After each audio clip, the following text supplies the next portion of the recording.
Bonjour et bienvenue à tous dans cette nouvelle vidéo dans le cadre de votre licence vous rapporte de l'argent. Aujourd'hui, c'est la troisième opération. On est à la brasserie Papillon de Cirque-les-Bains. C'est ça. Opération qui aura lieu pendant tout le mois de mai. En visite. C'est parti, on y va. Allez, suivez-le. Bonjour. Messieurs, bonjour. Bienvenue. C'est sympa ici. Vous n'étiez pas venu encore. Moi, je suis venu une fois, c'est vrai, je dois le dire. Ah, ok. Ouais, Bon, voilà. Bah écoute, alors, bienvenue pour vous. Ouais, merci. Donc, on vient vous voir dans le cadre de l'opération de judo, votre licence vous rapporte de l'argent. Oui. Donc, ce qu'on pourrait vous demander, c'est de vous présenter, de dire ce que vous faites, quand vous faites, et puis, alors, à vous la parole. Comme vous pouvez le voir, vous êtes dans une, vous êtes dans une brasserie, là, les Ah, cuves, on ne s'y trompe pas. Donc en fait, nous, on est en activité depuis à peine plus d'un an. En fait, on a installé la brasserie en janvier-février l'année dernière. Pour faire de la bière, il faut un mois. Donc le premier brassin qui a été fait début février, il a été mis en bouteille à peu près un mois après, donc début mars. Et en fait, il a été mis en bouteille le vendredi qui a précédé le confinement le mardi. Donc voilà, la petite histoire du lancement. Donc ça fait maintenant 14 mois, pas tout à fait 14 mois qu'on a une activité, on est plutôt content, en tout cas, on se fait plaisir à faire ce qu'on fait. On a développé pendant cette période-là quasiment 6 bières différentes sur la gamme permanente. Et à cette gamme permanente, on rajoute des bières de saison, des bières éphémères, en favorisant toujours et systématiquement le circuit local, c'est-à-dire même au niveau du sourcing des matières premières, on fait en sorte de travailler avec des produits locaux. Bon voilà. Parce qu'ici, en fait, il y a le côté brassage de la bière, mais aussi l'embouteillage. C'est de A à Z, en fait, tout de suite ici. En fait, produire de la bière, il y a trois grandes étapes, je dirais. Il y a la partie brassage, qui dure une journée au final, hein, pour produire une bière. C'est une journée, c'est le brassage. Tout de suite après le brassage, il y a la fermentation et la garde, qui dure à peu près 3 semaines, deuxième étape. Et quand tout ça est terminé, il y a la troisième étape, c'est le conditionnement. Le conditionnement, on le fait sur la machine que vous voyez là. Donc c'est soit de la bouteille, 75 et 33 centilitres, soit du fût de 25 litres pour les cafés-restaurants, et également pour tout ce qui est association sportive, qui fait des manifestations, des choses comme ça. Donc là, en ce moment, c'est plus compliqué, mais si demain, il y aurait un mariage, une communion, on peut vous prendre un cul et. Oui, et puis on fournit, on a également des petites tireuses portatives qui permettent de débiter le fût. Donc voilà. Et puis après, dans les projets, bon, il y a, on dit, en permanence, on travaille sur des nouvelles bières. Là, il y en a 2 qui sont en fermentation, qui vont sortir dans 15 jours, 3 semaines. Une autre qui va être élaborée toujours dans le même esprit avec la fraise fraîche de la ferme du Chambéran. Donc là, ce sera comme la saison de la fraise, assez bientôt, hein, d'ici un mois. Autre projet assez court terme, c'est de faire de la limonade aussi. Les locaux ici, c'était anciennement une de cercle. Alors justement, pour la petite histoire, ces locaux ici où nous nous trouvons, il y a près de 100 ans, mon grand-père, il avait une activité, c'est un métier qui n'existe plus. Il recevait de la bière en tonneau, qui était faite, hein, qui était fabriquée, et son job à lui, c'était de la mettre en bouteille. Il y a des photos, là, vous voyez, photos de l'époque, là, qui ont presque 100 ans. Donc il a démarré comme ça dans ce local. Après, l'histoire a fait qu'il y a eu la guerre, il est décédé, enfin, voilà. Mon père a poursuivi l'activité avec son oncle. Ils ont continué à mettre de la bière en bouteille. Ils ont fait de la limonade. Ensuite, ils ont développé l'activité en faisant de la distribution de toutes les boissons avec un café restaurant du secteur. Moi, je suis arrivé un peu plus tard dans l'activité distribution, donc je suis la troisième génération. Et avec mon fils qui a démarré avec moi l'année dernière, on est la quatrième génération. D'où le nom Papillon avec un Y, parce qu'en fait, il y a que des papilles dans cette histoire. Et en termes de volume, vous êtes à combien de volume, je veux dire, pas mensuel, mais enfin, ça représente quoi? C'est environ, c'est combien de litres de bière? En fait, la bière, on ne raisonne pas en litres, on raisonne en hectolitres. Ça, c'est des. Un hectolitre, c'est 100 litres. Alors, nous, on a une capacité de production ici, le matériel que vous voyez là, le nombre de cuves de garde dont on dispose, nous permet de fabriquer entre 900 et 1000 hectos. Capacité de production. On est loin aujourd'hui. Mais pour autant, sur une première année un peu compliquée, avec le Covid, avec les restos fermés, avec toutes les manifestations du secteur qui n'ont pas eu lieu, on est sur 12 mois glissants, là, on est presque à 300 hectares, ce qui pour nous est plutôt réconfortant sur une année blanchement. Ah, c'est normal. C'est un peu- C'est les bières que vous vendez, c'est ça?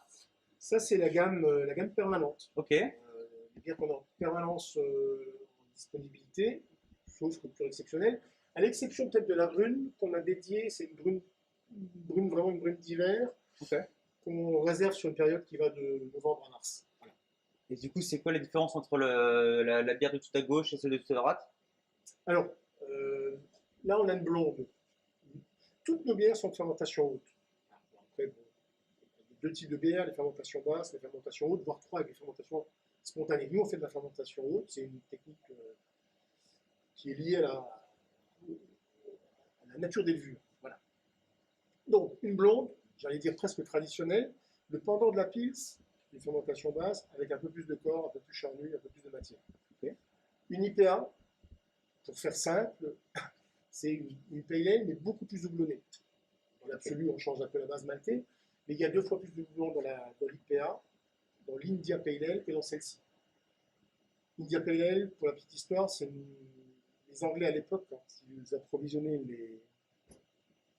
Les Indes, je crois, ils chargent les beaucoup troupes dans les colonies en Inde. La bière ne tenait pas le voyage qui était en bateau et qui durait très longtemps. Donc, ce qu'ils faisaient, ils se sont rendus compte qu'en chargeant la bière en houblon, le houblon ayant des vertus antiseptiques, ça stabilisait la bière. Mais d'un autre côté, le houblon amène de l'amertume et des arômes. Donc, du coup, on a une bière là qui est plus amère et plus aromatique que celle-ci. Mais pas forcément plus fort. Un peu plus fort. 6 degrés, 5 degrés. Une blanche. Alors, particularité de la blanche, c'est moitié orge, moitié blé. Moitié malte d'orge, moitié malte de blé. Bière légère, désaltérante. Pour l'été. Pour l'été, on se rend... Toutes les saisons. Oui, moi je le pensais pour l'été, mais on se rend compte que ça marche tout le temps. Ça marche toute l'année. Une bière ambrée, une rousse, avec une particularité, avec 2 particularités. Dans cette bière-là, il y a un seul malt et un seul houblon. Dans toutes celles-là, il y a plusieurs malts et plusieurs houblons différents. Donc on a fait une bière qui s'appelle une Smash Single Malt and Single Hop. Un seul malt, un seul houblon. Comme le Vichy. Voilà. Donc je c'était Smash. Une brune, qu'on a voulu un peu plus chaleureuse pour l'hiver. Un peu le pendant de la bière de Noël, mais avec des épices en moins. On a essayé d'aller chercher des arômes épicés dans les houblons. Donc voilà. Et la dernière qu'on a sortie de la gamme permanente avec le miel des ruchers des Ducs de Lorraine de Cirque, la Étienne Carter, qui pour le coup a une bière qui est beaucoup plus puissante, plus chaleureuse, qui titre à peu près 7 degrés, voire un chouïa plus. Mais une bière qui est douce, si vous voulez, qui malgré sa puissance et sa chaleur, reste une bière un peu sweet, comme ça, qui est assez douce, avec, contrairement aux idées reçues, pas de sucre résiduel. On pensait que le miel pouvait apporter beaucoup de sucre en bouche. Et nous, on essaie de travailler nos bières de telle sorte qu'elles soient assez sèches, avec peu de sucre résiduel, et de fait des bières assez désoiffantes, assez désaltérantes, assez faciles à boire. Quoi. Okay. Bière, quand on en a bu une, on a envie d'en boire une deuxième derrière. Une bonne bière. Ça, c'est pas à moi d'en juger, c'est à vous d'en juger. Si elle est une bonne bière, pour dire qu'elle est bonne, il faut qu'on ait envie d'en boire une deuxième. A priori, quand ça fait comme ça, c'est qu'on peut penser qu'elle n'est pas mauvaise. Voilà. Et du coup, là, on a entendu le brasseur, mais l'homme, laquelle il préfère? Alors, si vous voulez, le truc, c'est qu'on a du mal, parce qu'en fait, on est quand même à 2, et puis c'est mon fils qui travaille quand même plus que moi sur la partie création, conception de recettes. On fait pas bien ce qu'on n'aime pas boire. Voilà. Ouais. Donc, il y a effectivement des bières qui existent sur le marché avec des amateurs, des stouts, des trucs très puissants, etc. C'est pas vraiment notre goût. Ça ne veut pas dire que ce ne sont pas de bons produits. Mais du coup, on a du mal à aller vers ces bières-là, parce que c'est pas forcément les bières que nous, on a envie de boire. Donc, par défaut, je dirais que toutes celles-là, on a toutes envie de les boire. Parce qu'on ne fait pas bien quelque chose qu'on n'aime pas. Est-ce que tu demandes à un père quel fils qu'il préfère? C'est vrai, c'est vrai. Hein, d'accord. Ouais, c'est un peu ça.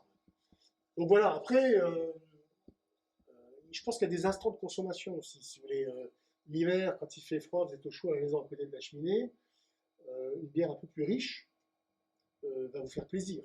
Notamment une bière au miel ou une brune, vous voyez. En plein été, si vous sortez du jardin et que vous avez bien transpiré, vous allez peut-être préférer une Pale Ale ou bien une Vallée Blanche, une Trois Frontières ou une Vallée Blanche. Je pense qu'il y a des instants de consommation et on essaie de faire des bières qui correspondent à ces instants de consommation. Voilà, c'est un peu l'esprit dans lequel on a fait nos bières. Et les deux qui sont en fermentation en ce moment, Vincent, il les a appelés des bières de terrasse. Donc ça les qualifie bien, c'est des bières qu'on aura plaisir à boire sous un parasol, sous une terrasse confortablement installée, quoi. Donc des bières rafraîchissantes, désaltérantes, mais toujours quand même avec du goût, quoi, avec une personnalité. C'est un peu ça l'esprit de la brasserie artisanale en général, hein, pas que nous. Hein, je pense qu'on est tous un peu dans cet esprit-là, quoi. Et là, je vois des bancs, là, je vois une terrasse. Est-ce que c'est prévu d'avoir un petit point de vente, dégustation sur le site ou... Oui, alors c'est d'autant plus prévu qu'on a une autorisation là, c'est pour ça qu'on va le faire. Et qu'en plus, il y a une annonce hier du gouvernement qui autorise l'ouverture des terrasses le 19 mai.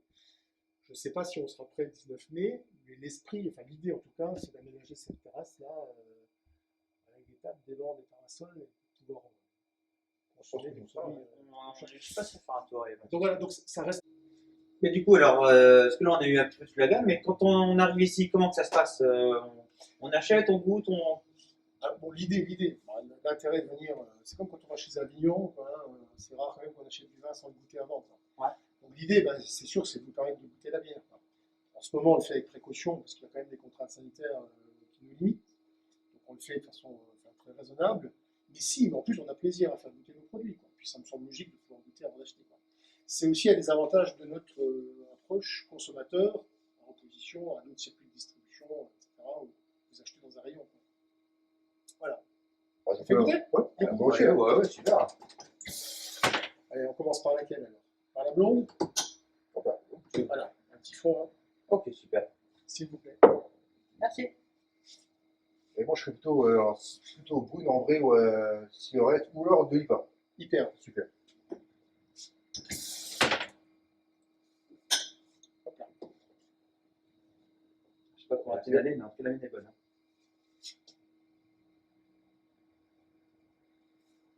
Déjà, on est...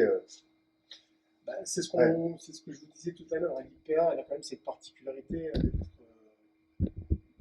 très aromatique. c'est pas si amer que ça, finalement. Alors, le goût est là, mais je veux dire... c'est la perception de l'amertume est un peu, comment dire, compensée par la structure de la bière, par le corps de la bière. Et dans l'absolu, celle-ci est 2 fois plus amère que celle-ci.